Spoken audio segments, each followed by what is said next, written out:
Usually when you sit down to play a really complex board game, there is this certain expectation of logic. Right, like a shared understanding of how things work. Exactly. I mean, you read the rule book, you figure out the mechanics, and you just expect that if you follow the rules, the game is going to progress naturally. Yeah, the rules are essentially the scaffolding of reality for that game. They exist to make it playable. Yeah, it might be difficult, it might require strategy, but the rules themselves are a fixed, rational foundation. You roll the dice, you move your piece, you pay the toll. There is definitely a comfort in that predictability. I mean, it ensures everyone sitting around the table is operating within the same shared universe. Predictability is key. But I want you to imagine stepping into a game where playing the wrong card at the absolute wrong millisecond doesn't just mean you lose a turn or pay a penalty. Oh, this sounds stressful already. It gets worse.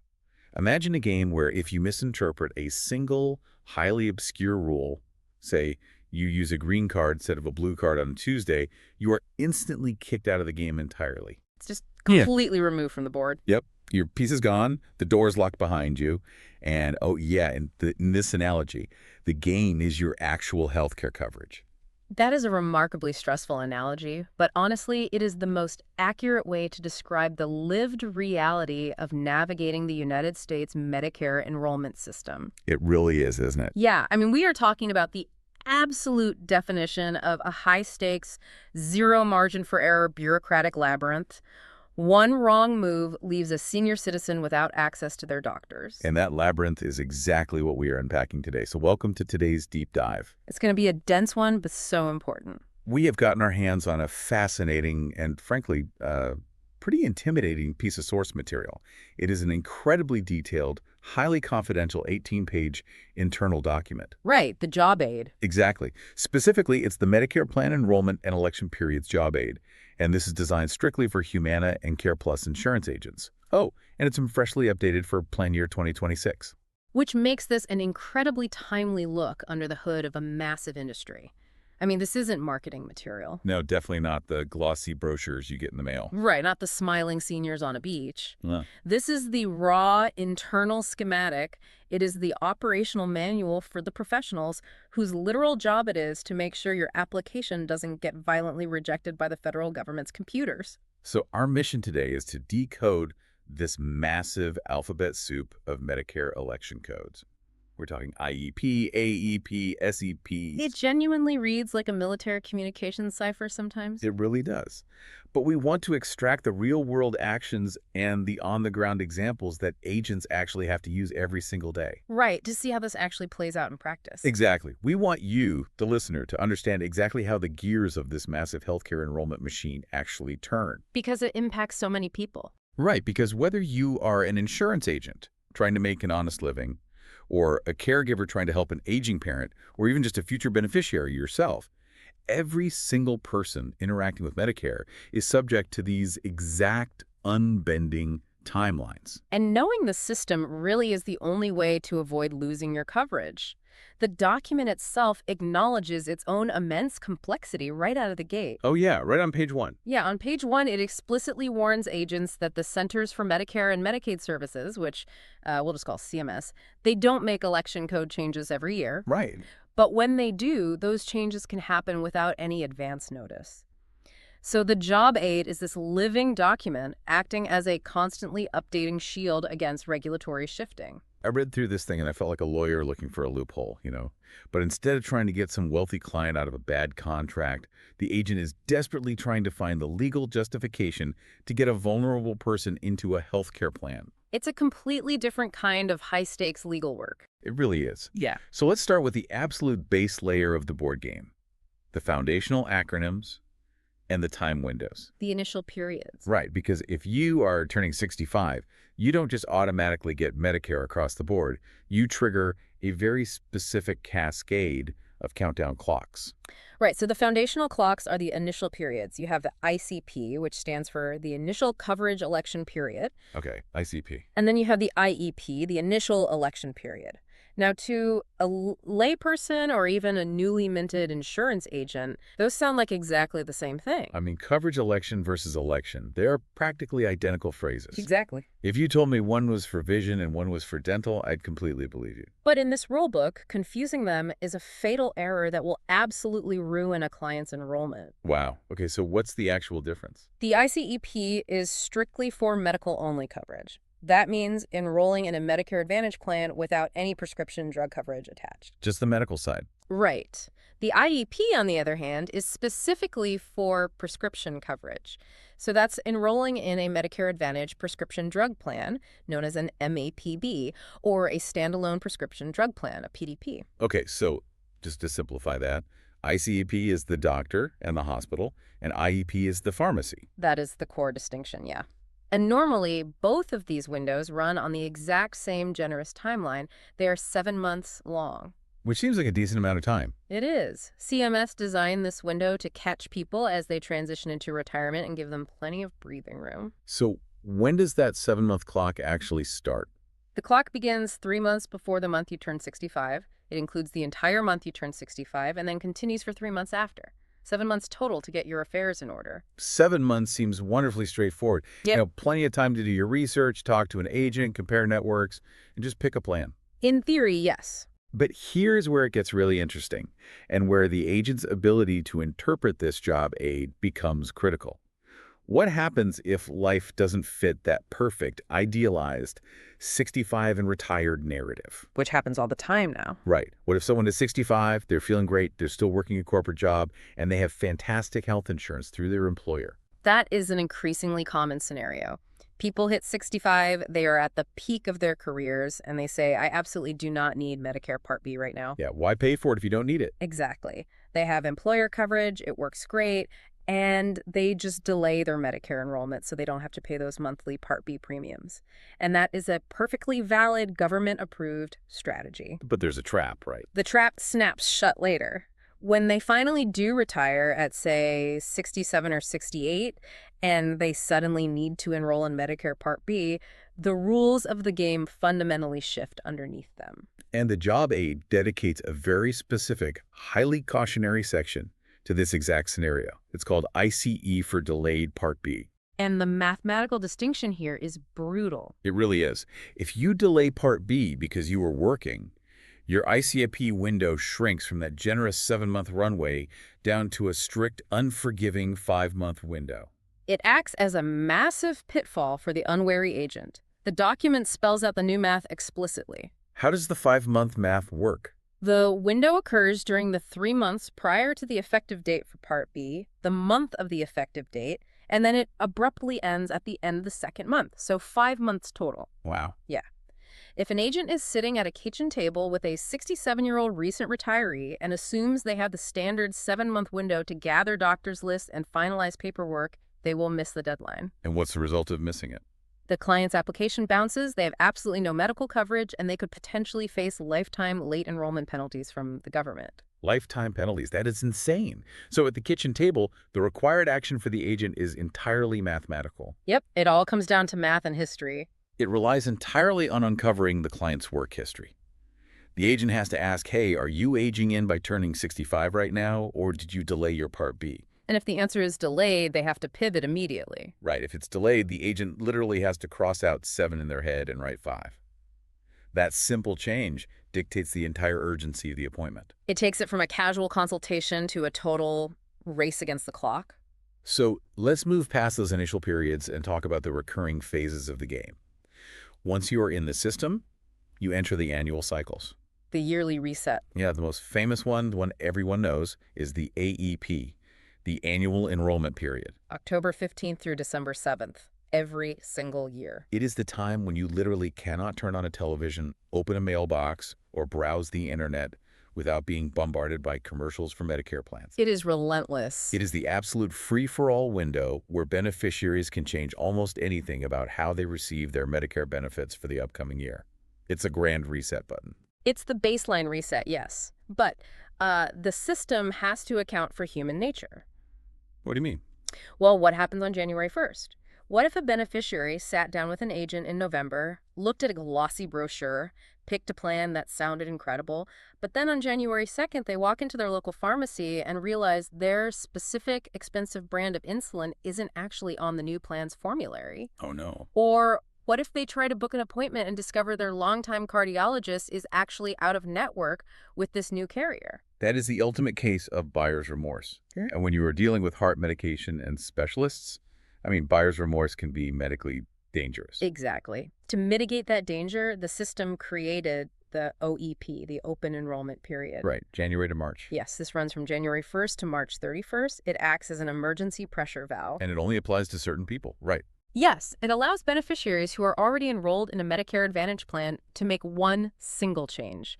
They can switch to a different Medicare Advantage plan that actually covers their doctor, or they can drop Advantage entirely, return to original Medicare, and pick up a standalone drug plan. So they have an out. But I noticed a massive glowing neon sign in the source material regarding this specific OEP window. The marketing ban? Yes. The document explicitly warns agents about the OEP using glaring red text. It says, important note, you may not engage in activities that intend to target the OEP as an opportunity to make further sales. We are looking at a critical compliance mandate from CMS right there. Why are they so strict about it? Because the government designed the OEP strictly as a safety valve for the beneficiary, not as a secondary 3-month hunting season for sales agents. Ah, I see. CMS absolutely prohibits agents from blasting out emails or making cold calls in February saying, hey, did you pick the wrong plan last year? Let me fix it. But then how does an agent actually navigate that restriction while still doing their job? Because people are going to need help fixing mistakes. This is where Appendix I of the job aid becomes an agent's survival guide. The scripts? Exactly. Appendix I is essentially a list of highly scripted, legally compliant questions an agent must use to protect their own license. So they can't just wing it. Not at all. If the calendar says February 15th, the agent cannot initiate a plan review. If the client calls the agent and complains, the agent still can't just jump into a sales pitch. They have to ask very specific validating questions first. They almost have to act like a compliance detective, right? Precisely. The script requires them to ask, if dissatisfaction is expressed, is today's date between January 1st and March 31st? Is the beneficiary currently enrolled in a Medicare Advantage plan? And have they not already used an OEP election this year? Well, they have to check all those boxes. The agent has to meticulously verify the client's current enrollment status and validate their genuine dissatisfaction before they are legally allowed to even suggest looking at a new plan. So the OEP code must be validated before it can be utilized. Exactly. The system creates a crucial window for changes, but then puts a severe gag order on the professionals whose entire job is to facilitate those changes. It's a fascinating paradox. It's all about balancing consumer protection with necessary access. Okay, so we have all these windows now, ICP, IEP, AEP, OEP. Time being linear. These windows are absolutely bound to crash into each other. Constantly. A person might turn 65 right in the middle of the annual enrollment period. The overlap is inevitable, and that chaos is exactly why the job aid introduces what we can call the golden hierarchy. I love that term. CMS regulations dictate a very strict, unyielding hierarchy of election periods when 2 or more codes overlap for a single beneficiary. So it's a ranked list. It is a prioritized, mandatory list determining exactly which code an agent must submit on the electronic application. And if they guess, and they submit the wrong one, the application is instantly rejected by the federal system. Do not pass go, do not collect your commission, and tragically, the beneficiary does not get their healthcare coverage for the first of the month. that's terrifying. The document is incredibly blunt on this point, literally noting CMS will deny applications with the wrong enrollment election. I want to look closely at this golden hierarchy because the ordering initially confused me when I was reading it. It confuses a lot of new agents, too. So number one, sitting at the very top, is IEP and ICP, your initial aging in periods. Number two is OEP, or OEP new for newly eligible folks. Right. Number three are SFPs, the special election periods triggered by life events. Number four is AEP, the massive annual enrollment period. Still tracking. And sitting at the absolute bottom, number five, is OBPI. That's the open enrollment period for institutionalized individuals. I really have to push back on this logic. Let's hear. Why on earth is an institutionalized period, meaning a code designed for someone residing in a skilled nursing facility or long-term care hospital? Why is there specific code relegated to the absolute bottom of the hierarchy? I see where you're going with this. I mean, these are arguably the most physically and medically vulnerable people in the entire healthcare system. Meanwhile, a standard IEP for a perfectly healthy, wealthy 65-year-old playing pickleball in Boca gets the #1 top priority spot. It does look bad on paper. This feels incredibly backward. Shouldn't a healthcare system prioritize its most vulnerable citizens? Your reaction makes total sense from a human empathy standpoint, but it fundamentally misinterprets the underlying mathematical logic of the CMS rulebook. Okay, correct my math then. The hierarchy is not a measure of the beneficiary's medical vulnerability. It is entirely a measure of the code's scarcity. It's designed to protect the beneficiary's future optionality. Walk me through the mechanics of that optionality. Consider the lifespan of these codes. The document explicitly states that regulations require agents to choose the election that is the most advantageous or beneficial for the beneficiary. Okay. Your IEP at the top of the list is a one-time use code.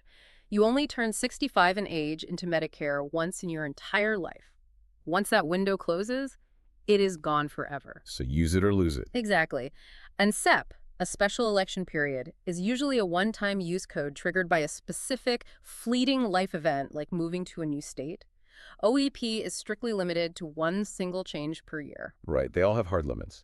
But OEPI, the institutionalized code at the bottom of the list, is described in the document as an open and unlimited use enrollment period. Unlimited. Yes. As long as you are physically residing in that qualifying facility, you can use that code over and over and over again to change your plan as your medical needs shift. I'm starting to see the architecture here. Imagine a beneficiary who is in a skilled nursing home in November.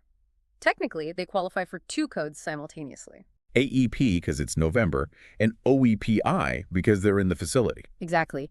If the agent submits the OEPI code to make a plan change right then, they just burned a code that the beneficiary might desperately need later. Right. By forcing the agent to use AEP, which is choice number 4 over choice number 5, CMS, is preserving the beneficiary's unlimited OEPI superpower for January or April or August when the AEP window is firmly shut.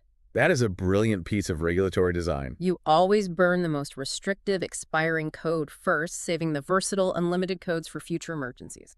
It reminds me of playing a complex video game where you never, ever use your ultimate healing potion if you have a basic, low-level health pack available in your inventory. That's a perfect analogy. You hoard the ultimate ability for the final boss fight. So the golden hierarchy isn't punishing the vulnerable, it's an algorithm for code conservation. Yes, it physically prevents an agent from inadvertently wasting a client's most valuable limited-time election opportunity.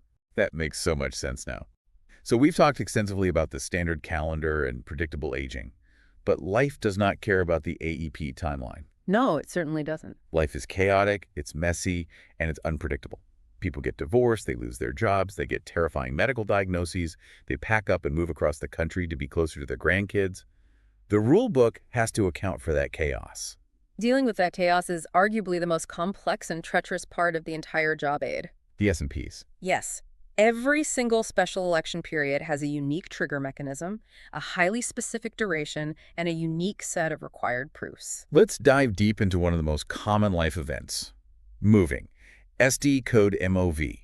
A permanent change of residence. Very common. The document outlines 5 distinct, highly nuanced scenarios just for the act of moving. I want to look at a real-world example comparing Scenario 1 and Scenario 2, because the difference in outcome based on how the agent handles the timeline is just terrifyingly precise. Walk us through it. Okay, let's create a beneficiary. We'll call him Bob. Bob is 68 years old, currently living in New York, and he's enrolled in a New York-based Medicare Advantage plan. He decides to permanently move to a specific county in Florida to retire. Okay, snowbird relocation scenario. Agents see this every day. Right. And his current New York plan has absolutely no network coverage down in Florida. So in Scenario 1, Bob is highly proactive. He calls his local insurance agent in mid-September and says, "Hey, I am permanently moving to Florida next month on October 15th. I need to get my coverage sorted out." A smart guy.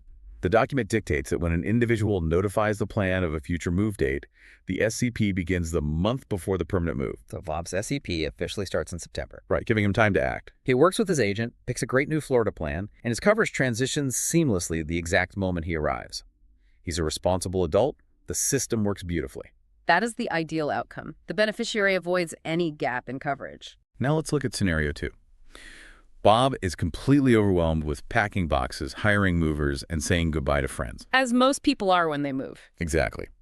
He drives his moving truck down to Florida, unloads his furniture, spends a few weeks settling in, and then suddenly, in mid-November, he finally remembers to call his agent. Oh. He says, "Hey, I finally moved to Florida last month. Let's get my new plan set up." What is the mechanism that triggers for Bob now? Bob has inadvertently triggered a massive disruption to his own health care. How bad is it? The document clearly outlines a severe penalty for a retrospective notification. When an individual notifies the plan of a past move date, the SEEP still begins, but a critical bureaucratic tripwire has been crossed. Which tripwire? The plan is now officially notified that Bob has been living outside of his contracted service area. The critical detail here is the note on the side of the page. When a member notifies customer service of an address change, generally speaking, the member's plan will terminate at the end of the current month. Which means Bob is going to be forcibly disenrolled from his New York Advantage plan at the absolute end of November. Yes. And the document explicitly states the grim reality of what happens next. He will revert back to original Medicare if he does not enroll in a new plan to be effective the first of the upcoming month. He loses his Advantage plan entirely. Yep. He loses his bundled prescription drug coverage, and he is dumped back onto the raw, baseline government system. The real-world consequences of that drop are severe. Massive. Bob might have to pay huge out-of-pocket costs for his daily medications because he no longer has a drug plan. Furthermore, his new doctors in Florida might not even accept original Medicare, leaving him scrambling to find care. All because he called a few weeks late. For an agent, the key takeaway here is that the start date of the ASEP countdown clock hinges entirely 100% on the exact timestamp of notification. Proactive communication is everything. It is. An agent's job isn't just selling a shiny new policy. It is actively educating their client base to pick up the phone and call before they load the moving truck. Proactive communication is literally the only defense against the system's strict timelines. It's all about who tells who and exactly when. Let's look at another major life disruption. Dropping employer coverage. SEP. Loss of employer group health plan. This one is tricky. This is designed for folks who kept working past 65, finally decide to retire, and subsequently lose that cushy company insurance. The window here is tight. The SEP ends exactly 2 months after the employer plan ends, or when the election is used, whichever comes first. But the nuance here isn't just the timeline, it's the massive warning provided to the agents regarding corporate clients. What does the warning say? The document forcefully notes, individuals with a Humana group plan should always speak to a group-certified agent prior to changing coverage. And it goes even further, warning. Some retirees must enroll via a designated brokerage firm to receive benefits. I'm looking at this warning, and it seems incredibly protective of a specific class of agents. Like, why can't a regular licensed retail broker just sign these folks up for a standard Advantage plan? Are they just protecting corporate commissions? It actually has nothing to do with protecting commissions and everything to do with protecting the retiree from a catastrophic financial mistake. A mistake like what? Corporate retirement benefits, especially legacy pensions, are often deeply intertwined with healthcare offerings.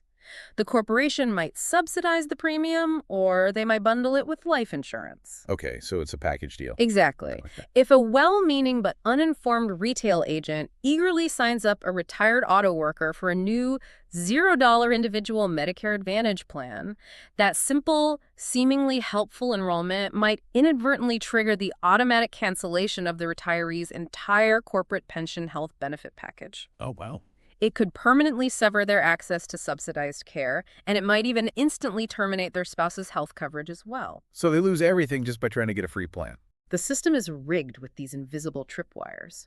The required action for any agent sitting across from a client who mentions corporate retiree benefits is to immediately stop the sale, step away from the application, and defer the case to a specialized group-certified broker. Literally, do not touch this application. You might accidentally detonate their pension. Exactly. Hand it over to the specialists. That is a very compelling reason to have a specific code and a glaring warning. Now, I want to explore one of the most fascinating mechanisms in the entire document, the trial period. SEPUD's 12G and 12J. Let's unpack 12G specifically. This is a truly remarkable consumer protection mechanism built into federal law. It really is. It reads exactly like a retail return policy, but applied to complex healthcare. It does, doesn't it? It states this code is for individuals who dropped a Medicare supplement plan, commonly known as a Medigap policy, after enrolling in a Medicare Advantage plan for the very first time. There is essentially test driving the Advantage system. To understand why this is so profound, we have to look at how Medigap policies function compared to Medicare Advantage. Break that down for us. Medigap sits directly on top of original Medicare and pays the remaining bills, the 20% that the government doesn't cover. It is incredibly flexible. It has no restrictive networks. You can see any doctor in the country who takes Medicare. Sounds amazing. It is, but it comes with a catch. Very high, ever-increasing monthly premiums. Ah, the cost. Right. Medicare Advantage, on the other hand, operates much more like traditional private HMOs or PPOs. They often boast $0 monthly premiums, but they require beneficiaries to navigate tight local networks and prior authorizations. Okay, let's invent a scenario to see how this trial period actually plays out. Let's say we have Sarah. Sarah has been diligently paying $300 a month for a premium Medigap policy for 5 years. Ouch, that adds up. It does. She's healthy, she's tired of seeing that money leave her checking account every month, and she sees a slick television commercial for a $0 premium Medicare Advantage plan that includes free gym memberships. Very tempting. She decides to jump ship and uses this SB to make the switch to Advantage. But a few months into her new plan, the unthinkable happens. Sarah gets a very serious, rare cancer diagnosis. Oh, that's terrible. She wants to go to a specialized, world-renowned cancer center out of state for treatment. She calls her new Advantage plan, and she realizes to her horror that the plan has a strict, localized network, and the out-of-state center is completely uncovered. She's locked out of the care she needs. She feels trapped by her own attempt to save money. That exact terrifying scenario is what the trial period is designed to prevent. How does it save her? The document states that within exactly 12 calendar months of that very first Medicare Advantage enrollment, Sarah is granted a trial period's SEP. She can elect to completely disenroll from the restricted Advantage plan, return to original Medicare, and, this is the absolute crucial life-saving part, she will have guaranteed issue to return to the Medicare supplement she had before. Guaranteed issue. Same supplement, same company, same coverage level. Exactly the same. Guaranteed issue is a massive phrase in insurance. That means the insurance company cannot legally look at her brand new, incredibly expensive cancer diagnosis and deny her coverage, nor can they hike her premium based on that pre-existing condition. It is a magical, federally mandated undo button. It is, but you only have exactly 12 calendar months to push it. 12 months to the day. So the clock is ticking. It's a fantastic safety net, but again, the successful utilization of this net relies entirely on an agent acting as a forensic historian. What do you mean? If an agent is talking to Sarah in month 11 of her Advantage plan, they need to know this code even exists to offer it as a solution. That's why Appendix I scripts the required probing questions. Like, is the beneficiary enrolled in PDP or MAPD and wants MA only? Exactly. The agent has to aggressively probe the client's past enrollment history to determine if they are secretly sitting inside a hidden trial period window without even realizing it. I also notice a quirky little exception note that residents of the state of Maine get a trial right that lasts for 3 years. Yeah, Maine has its own special legislative carve-outs. Maine getting a special legislative shout-out in the federal rulebook. Good for them. So we've covered the general population and standard life curveballs. Let's look at how the rulebook handles highly specialized vulnerable populations. Those residing in facilities, dealing with chronic conditions, or needing financial assistance. Right.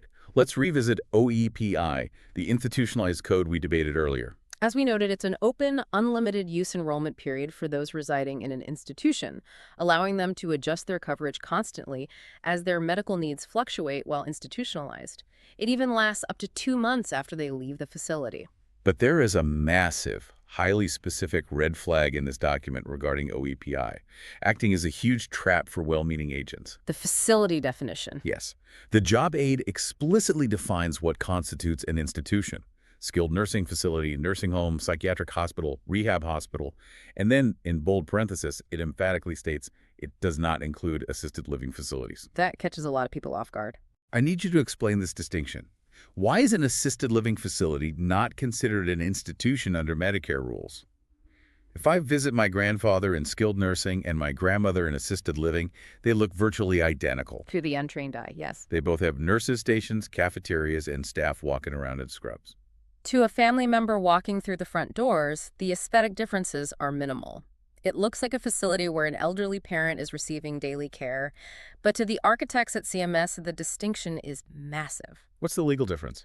It is entirely based on the legal definition of the level of medical care being actively provided. A skilled nursing facility is, by legal definition, a clinical environment. Like a mini hospital. Exactly. It is heavily staffed by registered nurses and physicians providing continuous, complex medical care, IV antibiotics, wound care, intense physical therapy. It operates as a direct extension of a hospital. And assisted living. An assisted living facility, legally speaking, is considered a residential environment.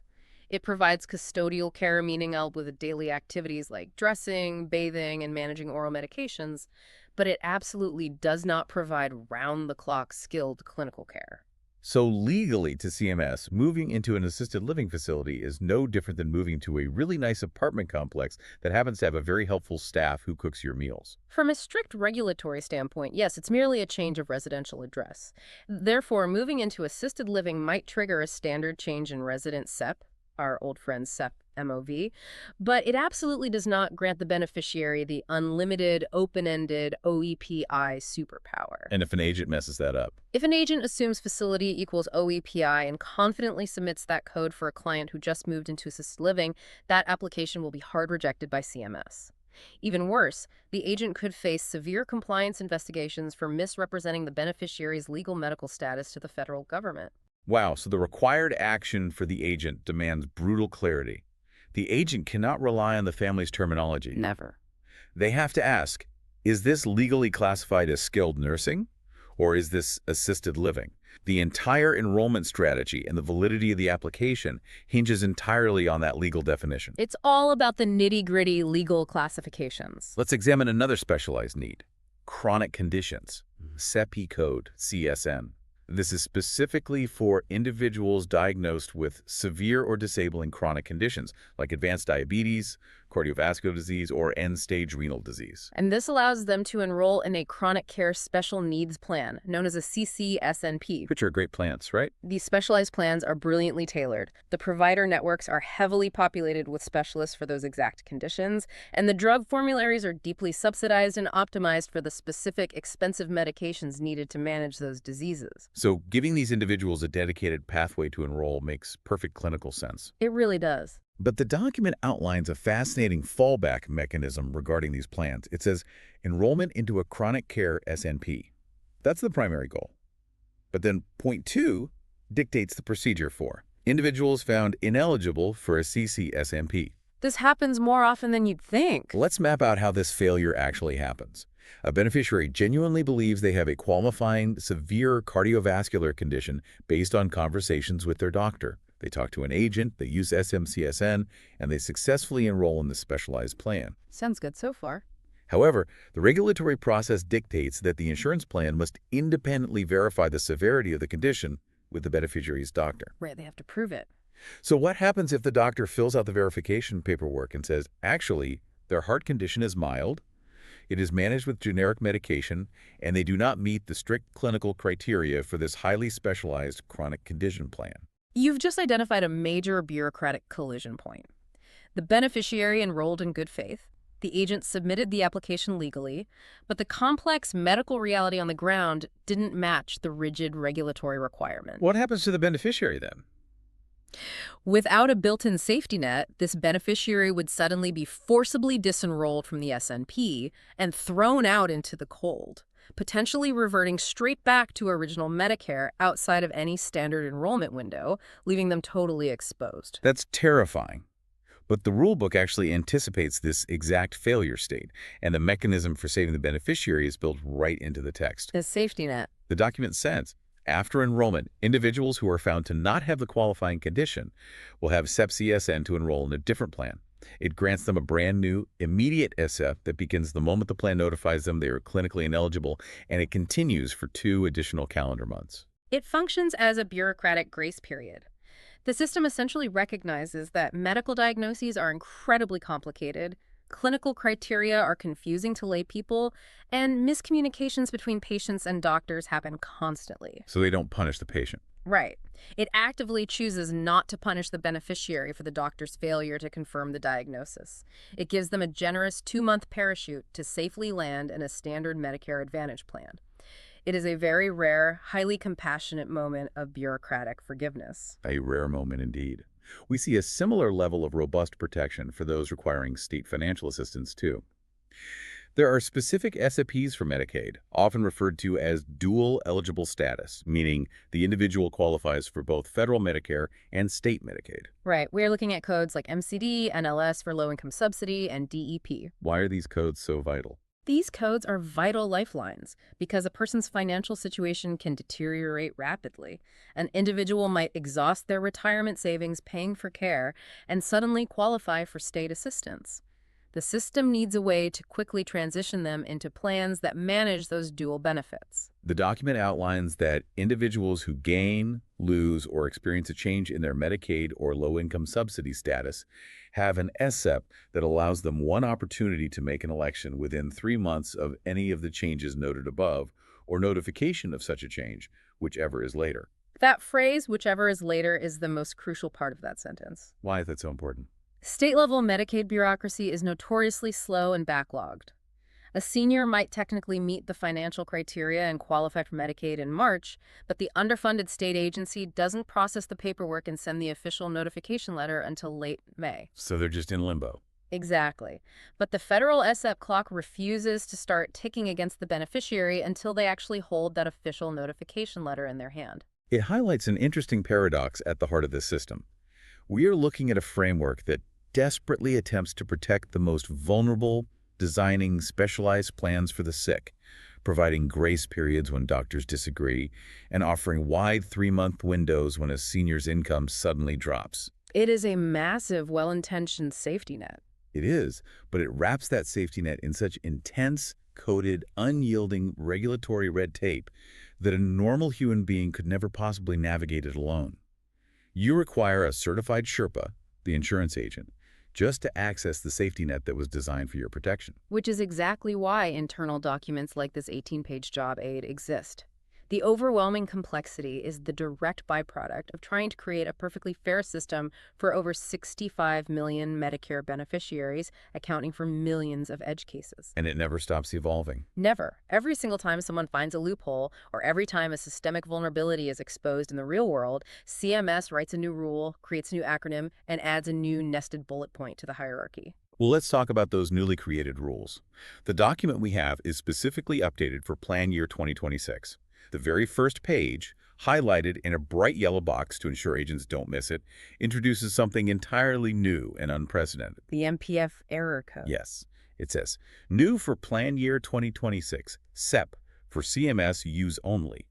Temporary special election period for incorrect Medicare plan finder, MA provider directory information. That single paragraph is perhaps the most revealing update in the entire document regarding the current state of American healthcare IT infrastructure. Let's break down what this actually means, because reading this paragraph feels like finding a glitch in the matrix. It says, while CMS expects that provider directory information in Plan Finder will be accurate upon release, it has created a limited-time SF for the first year of MFP implementation to assist beneficiaries who may be impacted by incorrect data. It's pretty stunning. Let me make sure I'm understanding the scale of this. The federal government built a central website. That website's primary function is to tell seniors which doctors are in which insurance networks. Right. But the government is so entirely, fundamentally certain that their own brand new IT system is going to be riddled with catastrophic data errors, that they proactively invented a brand new federal election code just to deal with the inevitable fallout. You are understanding it perfectly. The Medicare Plan Finder, the MPF, is undergoing a massive back-end transition and modernization effort for 2026. And we know how those usually go. Exactly. They are attempting to consolidate and update how massive provider directories are displayed across every county in America. Anyone who has ever worked in enterprise IT or massive data migration knows exactly what happens when you move legacy data sets across platforms. Yeah. Data gets corrupted. So doctors who are actively in-network will erroneously show up as out-of-network, and vice versa. Precisely. I can just see the disaster unfolding. A senior logs onto the official Medicare.gov website in November. They look up their beloved doctor, Dr. Smith. The government website officially tells them Dr. Smith is in the Humana network. They trust the government site. Right. The senior relies on that official government data and signs up for the Humana plan. January 1st rolls around, they show up at Dr. Smith's office for a vital appointment, and the receptionist says, "Sorry, we have never taken Humana." It is a systemic failure of the highest order. The beneficiary did everything perfectly right, but the primary tool provided by the federal referee was fundamentally broken. So how does this new SAP fix it? To prevent seniors from being trapped in plans without their doctors due to a government IT error, CMS created this temporary SAP. It allows individuals to immediately leave their current plan if they relied on inaccurate information while enrolling through the MPF within 3 months of discovering the error. But the most fascinating part isn't the error itself, it's the constraints placed on the agents regarding this specific 2026 SA. The document is incredibly strict on how this is handled. The gag order. Yeah, it says, to utilize this SEP, beneficiaries must call 1-800-Medicare. And then it delivers a direct, threatening warning to the agents. Note, agents should not disparage the MPF directory or encourage or promote beneficiary utilization of this SEP. This SEP is only for use by CMS. It is a masterclass in bureaucratic damage control. Yeah. CMS is openly acknowledging their system will fail, but they are absolutely unequivocally walling off the independent agents from fixing it or even talking about it. I've been thinking of an analogy for this. It is exactly like a general manager of a high-end restaurant pulling all the waiters aside right before the Friday night dinner rush and saying, listen up, the new menus we printed tonight have typos. Right. The prices are wrong, and some of the dishes listed don't even exist in the kitchen. However, you are strictly forbidden from pointing out these errors to the customers before they order. Just let them order the wrong thing. Furthermore, if a customer orders a dish that doesn't exist and gets angry, you cannot help them pick a new one. You must instruct them to walk to the back office, call the corporate hotline, and have corporate take their new order over the phone. Oh, and whatever you do, do not say anything bad about our new printing company. That perfectly captures the absurdity, but we have to look at why CMS imposes this gag order. Imagine the alternative. What would happen? If independent agents were allowed to freely use this government error SEP, it would become an incredibly weaponized marketing tool. An aggressive agent could call up a competitor's client in February and say, hey, did you use Medicare.gov to pick your plan last fall? I bet the system lied to you and your doctor isn't actually in that plan. Let me use this special error code to switch you over to my plan right now. Oh, wow. It would create utter chaos. Total chaos and predatory behavior. By forcing the angry beneficiary to call 1-800-Medicare, CMS keeps a tight leash on the narrative, controls the flow of plan changes, and prevents commissioned salespeople from capitalizing on a federal IT failure. That makes incredible sense.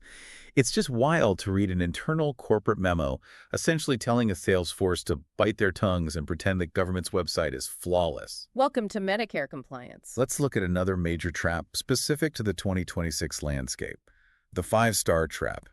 There is an ACEP code, Sepia P5ST, that allows a beneficiary to enroll in a Medicare plan that has achieved an overall plan rating of 5 stars. It's a powerful one-time use per year code. CMS uses a rigorous star rating system to grade every single Medicare Advantage plan on clinical quality, customer service responsiveness, and overall health outcomes. So 5 stars is the best of the best. A 5-star plan is the absolute gold standard of the industry. To financially incentivize insurance carriers to achieve and maintain that excellence, CMS allows beneficiaries to jump into a 5-star plan almost any time of the year, completely bypassing the normal AEP window constraints. But in this specific Humana and CarePlus job aid, the description of the 5-star SEP comes with a massive, glaring red warning that almost jumps off the page. Note, there are no 5-star Humana nor CarePlus plans for PY 2025 or PY 2026. It is written in bright red ink, underlined for emphasis. That red ink represents a sobering financial reality for Humana and CarePlus for the upcoming years. Despite their size, they did not hit the rigorous 5-star threshold for any of their contracts nationwide. If they don't have the product, why issue such an aggressive warning to their own agents? Wouldn't the agents just know they can't sell it? You have to understand how the electronic enrollment software works. The software portals agents use to submit applications are often generic, built to encompass all CMS possibilities. So the button is still there? Exactly. The drop-down menu for election codes in the digital application will still boldly list SEP5ST as a clickable option because it remains a valid CMS code for other carriers. Oh, I see where this is going. If a sloppy, uneducated, or perhaps desperate agent is sitting with a client in May, trying to force an enrollment through outside of any open window, they might select that five-star code from the drop-down menu just to see if the computer system accepts it and pushes the commission through. I see the trap. If that agent uses the five-star code to illegally enroll someone into a four-star Humana plan, it is a direct, severe violation of CMS marketing rules.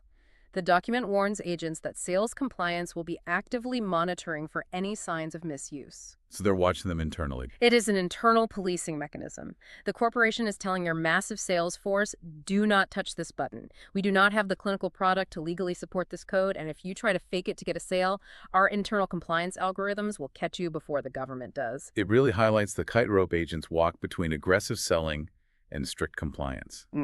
Let's talk about one more fascinating pitfall in the 2026 landscape: the stubborn survival of paper. Good old paper applications. We live in a fully digitized world where artificial intelligence writes code, yet there are still specific Medicare situations that force you back to the technological Stone Age. Exceptional conditions, SP codes, CSP and DSP, for Premium Part A and Part B enrollments, and retroactive entitlements, SEP or ET. These specific codes represent highly complex, deeply unusual edge cases that defy algorithmic processing. I can give an example. Sure. For example, a beneficiary who was unjustly denied enrollment due to a massive administrative delay on the government's end, requiring retroactive authorization to backdate their coverage and prevent them from paying thousands in out-of-pocket medical bills during that gap. The job aid has a giant red box next to these codes demanding manual intervention. Note, SEP only for use via paper application requires inclusion of CMS approval documentation, not for use by any telesales agent. This serves as the ultimate proof that not everything in a modern bureaucracy can be seamlessly automated. When a situation is so historically messy that it requires retroactive administrative fixing and judgment calls, the standard automated electronic systems simply cannot handle the nuance. They aren't programmed for what-ifs. Exactly. You are forced to print out the multi-page PDF application, physically attach the printed letters of approval from CMS, and manually submit the entire packet to a human underwriting department for review. And telesales agents are just locked out entirely. The telesales agents, who are built for speed and live and die by volume and automated systems, are completely locked out of these complex cases. It requires a slow, deliberate, manual process. Paper applications in 2026. It just goes to show that at the very edges of this massive bureaucracy, the system still absolutely relies on a human being reading a physical piece of paper to make a final decision. It's refreshing in a weird way. It kind of is. Let's dive into the hands-off zone. We've examined codes agents can use electronically and codes they are forced to use on paper. But then there's a whole block of codes in this document, codes like SEP, SAN, SEP VIO, SEP GG, SEP HH, that are explicitly marked in bold red letters. Only CMS can process, not for agent use. These are the untouchables of the rulebook. And if you carefully examine what these specific codes represent, the logic behind CMS walling them off becomes incredibly clear. Let's run through the definitions. Setback SAN is for enrolling or disenrolling in connection with a CMS sanction, meaning an insurance plan did something so egregiously bad that the federal government suspended their ability to operate or market, and the trapped beneficiaries desperately need an escape hatch. Right, a sanctioned plan. Then SEP-BIO is for contract violations, meaning the plan broke their foundational contract with CMS. SEP-GG is defined as a federal employee error causing enrollment or disenrollment.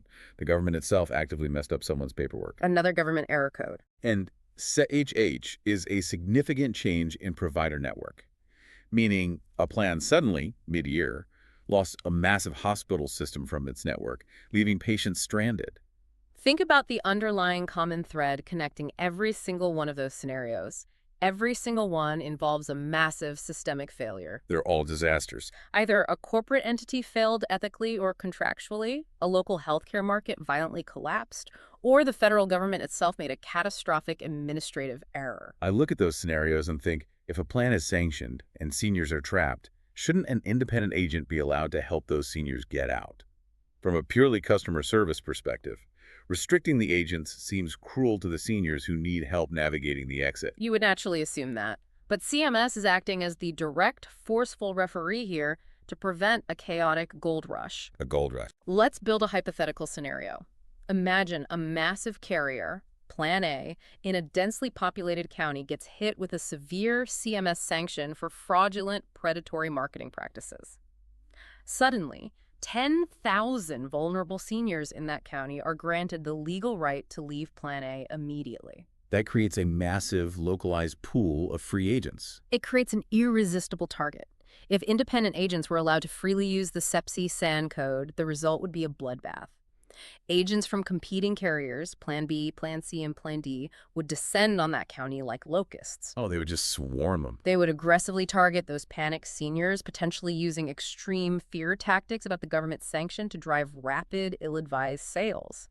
It transforms a careful regulatory intervention into a predatory feeding frenzy. I see the danger now. It's the ultimate ambulance chaser scenario, but with insurance policies instead of lawsuits. Precisely. By restricting the use of these specific codes strictly to internal CMS staff, the government forces the panicked beneficiary to call 1-800-Medicare. Keeping it in-house. This ensures that the delicate transition out of the failing plan is handled neutrally, objectively, and entirely without high-pressure sales tactics. CMS prefers to clean up the mess directly rather than letting commissioned salespeople capitalize on a competitor's regulatory failure or a market collapse. It is a strict quarantine measure designed to maintain order during a crisis. Quarantining the problem makes total sense. Now, speaking of maintaining order amidst chaos, I want to highlight a fascinating little nugget of advice buried in the reminder section on page 1 of the job aid. It outlines a best practice for the annual enrollment period, the AEP. Ah, yes, the AEP best practice. As we discussed, AEP is pure chaos. Millions of applications are flying back and forth between October 15th and December 7th. The document addresses what happens when a human being simply changes their mind during that window.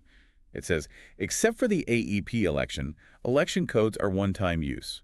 If a beneficiary changes their mind before the effective date, best practice is for the beneficiary to cancel the first enrollment before submitting a different or new enrollment.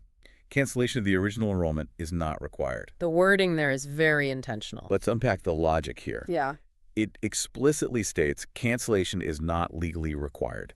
Technically, if I sign up for Plan A on November 1st, go home, do more research, change my mind, and sign up for Plan B on November 15th, the digital system should automatically recognize that the newer November 15th date supersedes the earlier one. The newest application wins, right? In a perfect world, yes, that is exactly how the software architecture is designed to work. It operates on a last one in, first one out logic rule. But the job aid explicitly instructs agents that the best practice is to go through the frustrating extra hassle of officially calling and canceling the November 1st application before submitting the November 15th one. Why mandate an extra time-consuming step if the federal system is supposedly designed to handle it automatically? Because the people who wrote this internal job aid have been in the trenches for years, and they know the terrifying reality that the federal system is not infallible. The IT system fails again. When you have overlapping conflicting data packets hitting the CMS servers from dozens of different competing insurance carriers simultaneously, wires get crossed. Plan A might process their initial November 1st enrollment slightly faster than Plan B processes the November 15th override, or Plan B submission gets stuck in a batch file error overnight and is delayed by a week. And the consequence is that the beneficiary wakes up on January 1st enrolled in 2 separate plans, which is an illegal status that freezes their benefits. Right. Or they wake up enrolled in the plan they actively didn't want. The guidance to proactively manually cancel the first application is pure defensive driving. It is a manual human workaround designed to prevent back-end software errors. So it's not the law, it's just smart practice. The law doesn't require it, but years of painful experience dictates it. The agent is protecting the client not just from the complex rules, but from the fragile IT infrastructure itself. It's the difference between knowing the legal rules of the road and knowing which specific intersections always have broken stoplights. That is such a great way to put it. We have finally reached the final boss of the job aid. Appendix 2, integrating DESNPs. This is the ultimate geographic puzzle. Here really is a puzzle. DESNPs, dual eligible special needs plans. Just to reiterate, these are highly specialized plans designed specifically for individuals who qualify for both federal Medicare and state Medicaid simultaneously. Looking at Appendix 2 for PY 2025 and PY 2026, it is just pages of incredibly dense grids of data. We're looking at contract numbers, PBP numbers, state abbreviations, geographic names, plan names, DESNP type, and SNP eligibility requirements. It is an overwhelming wall of text. Because Medicaid is administered by individual states, with each state having wildly different rules and programs, while Medicare is a uniform federal program, DESNPs exist at the exact messy intersection of state and federal law. So the primary goal for an agent looking at this grid is to determine if his specific plan qualifies to use the SINT code, the Integrated Care Code. Right. CMS desperately wants to encourage beneficiaries to enroll in plans where their federal Medicare benefits and their state Medicaid benefits are tightly integrated, ideally managed by the exact same parent company. Why does CMS push that so hard? It leads to far better care coordination for the patient and significantly less administrative waste. To incentivize this, they created the SEP-INT to allow folks to easily transition into these highly integrated plans outside of normal windows. But the warning plastered above this grid is stark. Important. Not all integrated dual-eligible special needs plans qualify to be enrolled using SEP-INT. The list below represents less than a quarter of the GESMPs that Humana and CarePlus offer. You really have to read the fine print. So an agent cannot just assume, oh, you have Medicaid. Great, let's use the INT code. That assumption is a massive failure point. The process here requires cross-referencing on a forensic level. It's hyper-localized. Let's examine a highly specific line on the grid to see how difficult this is. Contract H103D6, PBP 280, located in Florida, specific to select Florida counties. The plan is named Humana Fully Integrated H1036280. You've selected a FID SMP, a fully integrated dual-eligible plan. This represents the absolute highest, most complex level of integration possible in the system. But look at the incredible note buried beneath the grid for this specific, highly advanced Florida plan. Note: Florida Humana Fully Integrated H1036280 does not appear in electronic enrollment tools, and only a limited number of Humana career agents are authorized to write enrollments for H1036280, and they must be written via paper enrollment form. That note is wild. I have to push back hard on this logic. We are talking about Plan Year 2026. This plan is touted as the absolute pinnacle of integrated modern healthcare design, a FID SNP.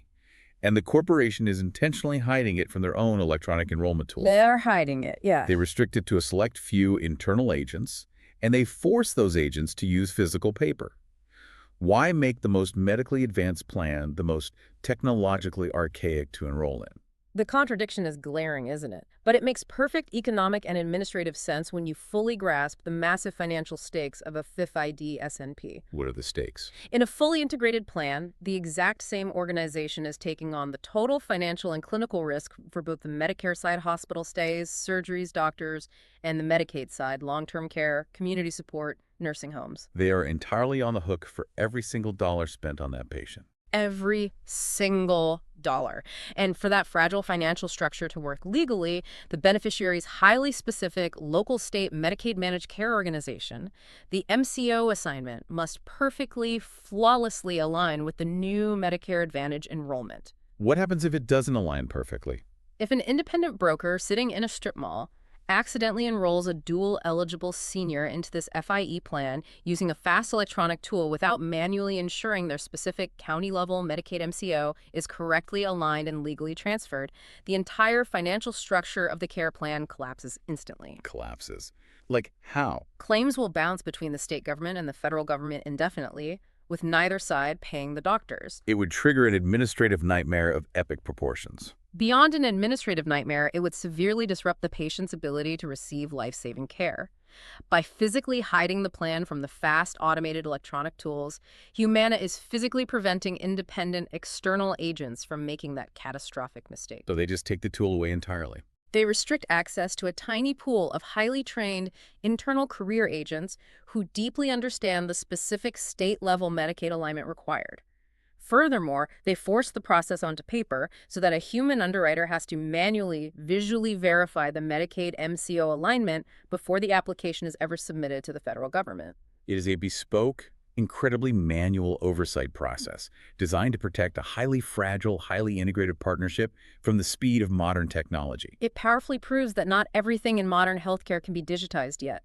Sometimes the regulatory complexity completely outpaces the software's ability to process it safely. Let's examine one more fascinating specific on the 2026 grid. We are looking at Kentucky, Contract H5619 PBP 054, the Humana Dual Select Plan. It has a lengthy critical note at the bottom. Humana Gold plus integrated S&P H5619-054 requires a beneficiary to also be enrolled in pathways for aging facilitated by Humana, United Healthcare, or Anthem Blue Cross Blue Shield, but will be moved to Humana's pathways for aging if enrolls into H5619-054. That note is a beautiful, complex example of active, state-level care transition happening in real time. Kentucky operates a highly specific Medicaid program called Pathways for Aging. If an agent is talking to a senior in Kentucky who is currently on a United Healthcare Pathways plan for their state Medicaid, and the agent successfully sells them this Humana Medicare Advantage plan, what is actually happening behind the scenes? The agent is simultaneously, whether the client fully realizes it or not, triggering a massive move of their state Medicaid benefits over to Humana's Pathways program. It is a non-negotiable package deal. You can't mix and match. You simply cannot have the Humana Medicare plan without simultaneously accepting the Humana Medicaid plan. The agent is forced to explain that this isn't just a simple change in their primary care doctor network. It is a fundamental, sweeping shift in which corporation manages their entire long-term care and state assistance. That's a massive conversation to have. If the agent fails to explain that massive shift, the beneficiary is going to be incredibly confused and panicked when they get a letter from the state saying their Medicaid provider has abruptly changed. The enrollment process is an intricate, high-stakes dance requiring absolute precision. Which brings us to the end of our deep dive today. We have spent an hour intensely dissecting an 18-page internal corporate memo, and honestly, it feels like we barely scratched the surface of the underlying complexity. There is always more to dig into with Medicare. But I believe we achieved our mission. We've taken you behind the curtain to show you the hidden, highly regulated, often contradictory reality of Medicare enrollment. The reality is so much more complex than merely picking a plan from a glossy catalog based on the premium price. It involves navigating a rigid sequence of exact dates. And strictly defined life events. Right, knowing the monumental legal difference between notifying a plan that you are moving tomorrow versus moving yesterday. It is about navigating invisible compliance tripwires, avoiding marketing bans during the OEP, and deeply understanding when to use a slow paper application instead of a fast iPad. Every single acronym we discussed, ICP, OEP, the SEPs for moving, for chronic conditions, for losing employer coverage, they all represent a specific, unyielding set of rules in this incredibly high-stakes board game. And the agents are the navigators. And the insurance agents who rely on this job aid aren't just salespeople trying to hit a quota. They are heavily regulated navigators desperately trying to keep their clients from getting permanently kicked off the board. That's the reality of the job. But I want to leave you, the listener, with a final provocative thought to mull over as we wrap up. As we've seen today, CMS is simultaneously highly rigid and highly fallible.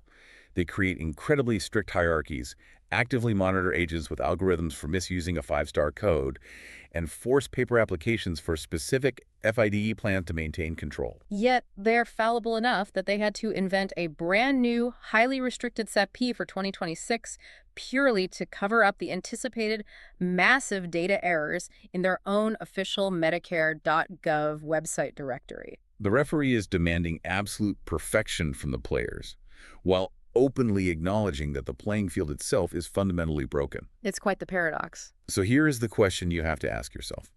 As American healthcare becomes increasingly complex, with integrated state-federal partnerships requiring bespoke paper processing just to function, are we rapidly approaching a breaking point? It's a question a lot of people in the industry are asking. Will we eventually reach a point where these manual job aids, these dense 18-page cheat sheets, and these fragile paper workarounds simply fail to hold the weight of the system together? The system is currently surviving by adding endless layers of exception codes upon exception codes to deal with the messy realities of human life. But complexity has a ceiling. And if that ceiling is reached and that breaking point comes, forcing a complete ground-up redesign of how Americans interact with healthcare enrollment, well, let's just hope they write a much simpler rule book for the next version of the game. We can only hope. Because right now, finding the legal loophole just to get your basic healthcare coverage shouldn't feel like you are fighting the game itself. Thank you for joining us on this deep dive. We'll catch you next time.